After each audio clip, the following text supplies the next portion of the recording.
Thank you very much, Dr. Saab. I was interrupted by technology while I was introducing Mr. Golak Simli.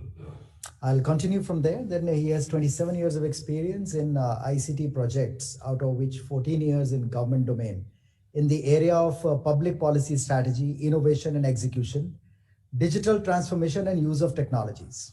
He also led an e-governance SPV as its CEO, providing government services to the citizens and the business community. Mobility, cloud, data analytics, data and information security are his domains.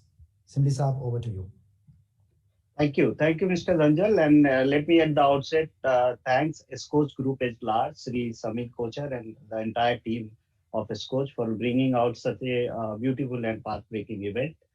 Now, coming back and let me also greet my all the co-panelists at the same time and the participants who are listening to this particular event. Now, coming back to today's topic of discussion, the future of digital governance. Now, I'm kind of very convinced that the next phase of the digital government will be purely backed by that I'll call them emerging technology. Now, when I say emerging technology, typically there are many, but there are three, four which will be on the top. One is AI, the second is big data, third is the hybrid cloud, and fourth is the analytics. Now, when I say the next wave of digital transformation will be driven by these emerging technologies, uh, one side it will be consumer and citizen like us, and the other side you'll see that the business houses, the corporates, the service provider, they will leverage, they will harness this emerging technology at the largest and to the maximum, and which we are witnessing as one of the ministry we are witnessing, right? Then I'm also in a very firm belief that no, if we have to realize the vision of digital India, if we have to realize the vision of Atmanirbhar Bharat, then I'm in a opinion, and it's my firm belief that we must develop our in-house dimension. Now, what is those in-house dimension? And those I tell them three C's, and which is our learning stage. And these three C's are nothing but competency, capacity, and capability. If we can develop this in-house, then I'm sure that the digital India vision which we have and our Honorable Prime Minister what he has aimed for, will achieve that, especially in both sense, in terms of economic growth of the country and at the same time social and development upliftment of the country, right? Now, coming back to the another direction which I foresee when we talk about future of digital governance is in threefold. The first fold is how do we develop common and core platform.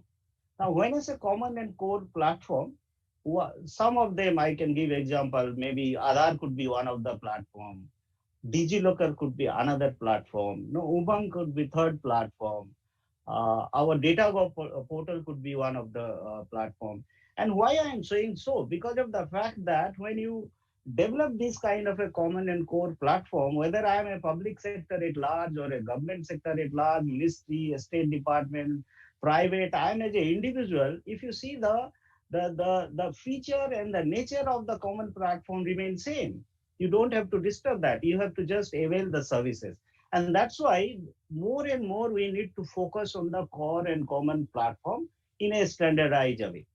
The second thing which I also visualize saying that when you look for the future of the digital governance, how do we give ease of services to the citizen and masses at large? For an example, we have Ayushman Bharat scheme. For an example, we have National Scholarship Portal, right? There are many such schemes, with DBT schemes. Now, these schemes, how is that citizen at a corner or at a remotest part of the country, can we provide them ease of governance when you talk about the future of digital governance at large, right? So this is the second area no, we need to focus. And again, if I come back and see to our external affairs ministry at large or my own project or program at large, how is that we approach this? How is that we are now at a stage where I can see that, okay, you are now into phase two of digital governance. How do I say that? Because there was a approach taken, and that approach was the first and foremost thing we looked is how do I move forward from a silo way to a consolidation away to a automation way, and now we are at a disruption way, right? So that movement you have to be very carefully plan, design, execute, and operate. So that is very important thing to understand whether I as a ministry or any state department or any of one of us. The second area which I again see the picture of digital governments will be, it will be kind of a hybrid era. You will see that many of the services, it will be on premises, especially the critical and sovereign kind of a, since we are working within the government setup. So those kind of a data, information, application, you have to deal with on premises. However, there are many applications, it will be on a hybrid model of cloud. So that is another important area, which again, we as a ministry are very kind of a working at a larger way. The third thing, as I rightly said, when it comes to leveraging of the emerging technology, at this point, how we are looking technology at version 2, and there it comes again, I tell them 4W when I plan for any technology roadmap or future roadmap for the technology, especially keeping core into the citizens and masses at large. I keep 4W in place. And these 4W to me is, the first is the workload. I must understand my workload. And when I say workload, means again, whether it is a on-premises workload, it is a off-premises workload, I must also understand my data points. Now, when I say data points, that means what is my fiduciary data, what is my confidential data, what is my public data, what is my configurable data. So the workload I must understand. Accordingly, you may plan your workforce, your organizational culture, your stakeholders, so you can plan that if you know your workload well. The second very W is the workforce. What kind of workforce you have? Do you need training? Do you need awareness? No, the kind of works. For an example, the COVID scenario you are dealing with. No, External Affairs Ministry was the first ministry probably we have never hampered our passport services because of the fact that I know my workforce well. Which are the workforce I'll target as a remote? Which are the workforce I'll use on premises? Is that my workforce is ready to do that, right? So that second very important W is the workforce. The third is the workflow. And when I say workflow means that is the application. What kind of application I have? Is that my application is capable to deal with this kind of a pandemic? Or is I have a roadmap to do that?